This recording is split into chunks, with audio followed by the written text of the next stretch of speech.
Just a matter of months, 4 African countries have had coups that have seen the ousting of their leaders. Leaders they claim are puppets placed by France, so they can do whatever they want with the country and their resources. One may think they are wrong, but the fact that this got France angry and threatens to retaliate sends a message of what is really happening. France has threatened to wage an attack on Niger, who just had a military coup, and says the military leaders are a threat to their interest.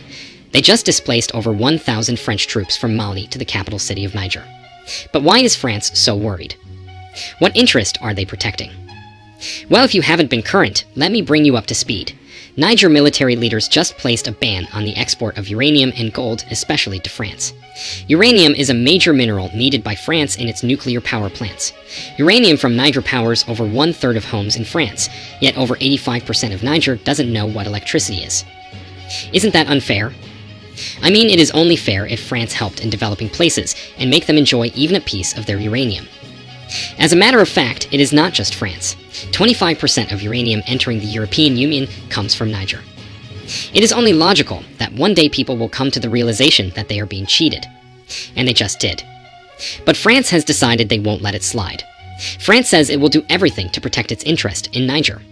It will be important to note that the USA also has a military base in Niger, and also you can remember it is a NATO member too. And you know, whenever any NATO country is at war, other NATO member countries come to help. This is exactly what is about to happen. The military leaders of Niger's neighboring countries notice the pattern and decide to back Niger. Who are these leaders and what pattern have they noticed, and why do they back Niger? Well, if you've not been informed, Mali and Burkina Faso have also had coups and their countries taken over by the military leaders too. Mali is led by Assimi Goïta, while Burkina Faso is led by Ibrahim Traoré. These two are strongly in favor of France leaving all of French Africa. They also warned that any attack on Niger means an attack on Mali and Burkina Faso too. They warned France and the US that they won't hesitate to send in troops to back Niger. Other ECOWAS member states condemn this act too, especially as the president of Niger is held hostage, and they demand that he be freed. They also gave Niger a 7-day ultimatum to let him go. As a matter of fact, Nigeria has closed its borders and stopped all trade with Niger. The economy between Nigeria and Niger has slowed as a result of this, and the people of Niger suffer already, as the country's economy heavily depended on Nigeria. The concern of Mali and Burkina Faso is that they see this as the same thing that happened to Libya.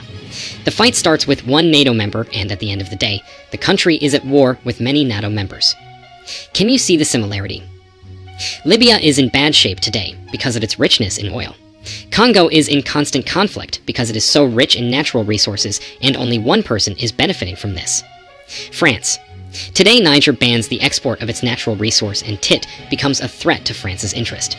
What do you think about this? Do you think Niger should continue trading with France for peace to reign? Do you think Burkina Faso and Mali should send in troops to defend Niger?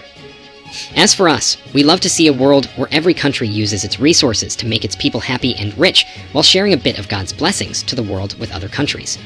Niger is the second poorest country in the world, and this isn't fair. They have what it takes to make them rich and comfortable. It is only fair if they got a share of that.